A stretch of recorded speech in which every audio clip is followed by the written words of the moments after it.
Hello, everybody. I'd like to thank you for inviting me to come speak to the Sons of Norway, Washington, D.C. Lodge today. And I see there's a great turnout, and I really appreciate this very much. So before we get into the discussion portion and the questions, I have a short presentation to give you a little perspective and some photos that go along with the book. First, we're going to start off with some geographical perspective, so you can get an idea on what part of Norway my father was from. You can see here Norway, Sweden, Denmark, North Sea. We're going to zoom in. My father lived in the most southern part of Norway, just outside of Vansa. The pin I have here in the center is the house. There was a very good line sight to the German airport, which is in the same location as the current airport. Although you can see the old runway the Germans used is a lot shorter and at a different direction. So now we're going to move on to a presentation with some pictures.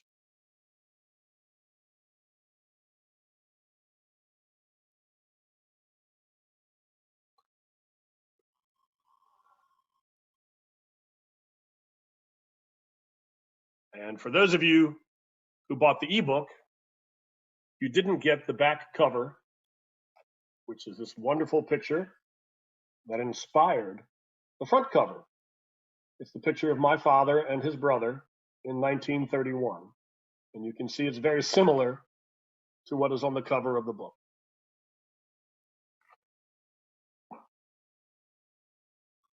And that's what we have here on the first slide. The front cover and the picture that inspired the front cover. The next picture is my father's grandparents, Odin and Theodine, who he lived with first when he moved back to Norway in Spangrid. He then went to move in with his maternal grandmother, Paluda Andreasen, in a little town of Amdal, just north of Vansa. Her husband had passed away from the Spanish flu probably 10 or 12 years earlier.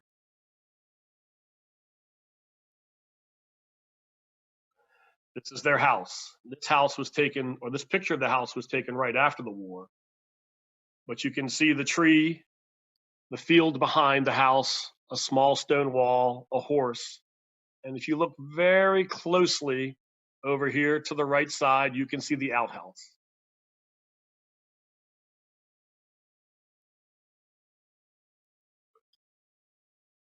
This is a picture of the same house, but across the potato field, which was to the left side as you face the house, which was the only portion of the land that was really farmable and not full of rocks.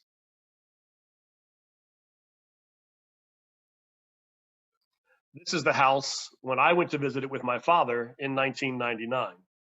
You can see a lot of the features are still there, the chimney and the windows, but it's very updated. They've cleared out the entire front, removed the tree, made the basement accessible and finished it. And then the pasture behind it has a lot more trees in it now. And of course, the outhouse is gone and they have indoor plumbing.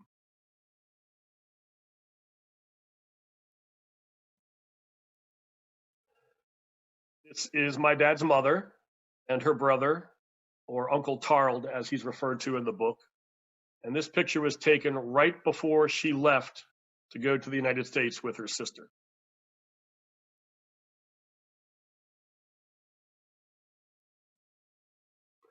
This is Uncle Tarld's house in 1947.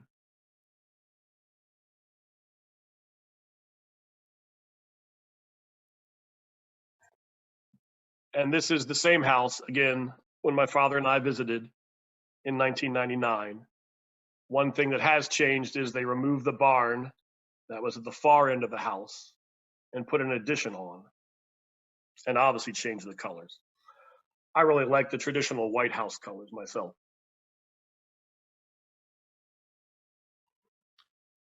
This is a picture of my dad's Tante Palma and Uncle Sigvald. They owned a farm not too far away that had cows that my dad and uncle would often go to milk and bring back for the family. And we did not have an old picture of Uncle Sigvald's house and farm. We only had the one from 1999 when we visited. And of course, they put an addition right on the front of the house, which to me blocked all the character and the classic details. But you can see he had a much larger farm, lots of sheep.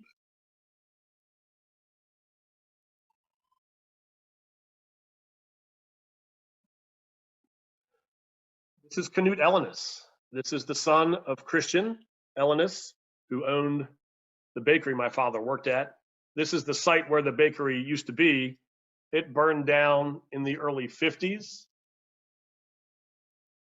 And when Knut went to visit, it had been rebuilt as a house.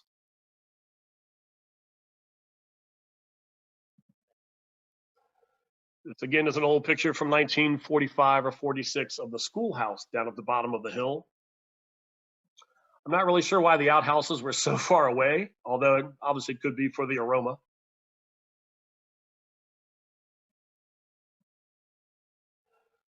This is the picture the neighbor took of my father and his two brothers and sisters right before the war started. So from left to right is my Uncle Odd, my Uncle Torolf, my Aunt Thelma, and then my father all the way to the right.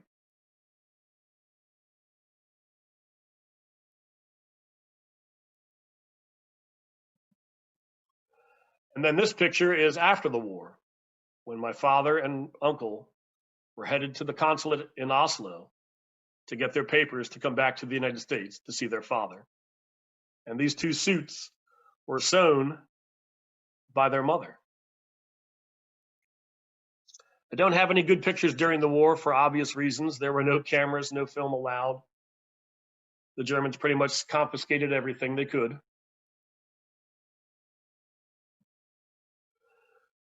This is my father's German ID. So this was issued to all residents of Norway, and he managed to keep his. And this was the last one he received before the end of the war.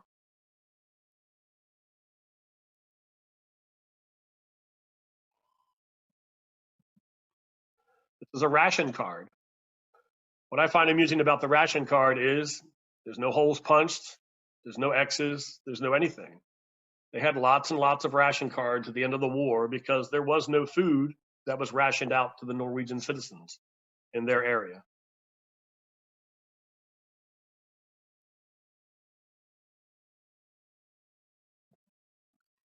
This is a pin of the resistance. Now, my father never wore this pin. It was hidden, but it obviously commemorates the king and his escape, and then again his return at the end of the war.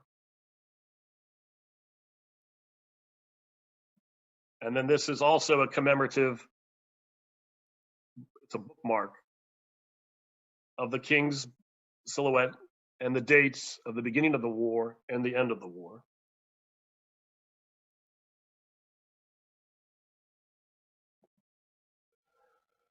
This is my lovely aunt's hand and the bullet in the one chapter you read about that went through my grandmother's hair into the tree and then was later dug out by my uncle and given to my aunt.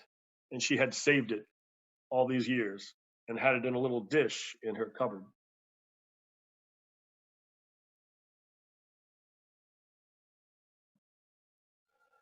And that ends the presentation portion. What we're going to move on to next is a discussion and some questions. So I'll turn it back over to Bill, and he can kind of control all the questions and let me know who's first.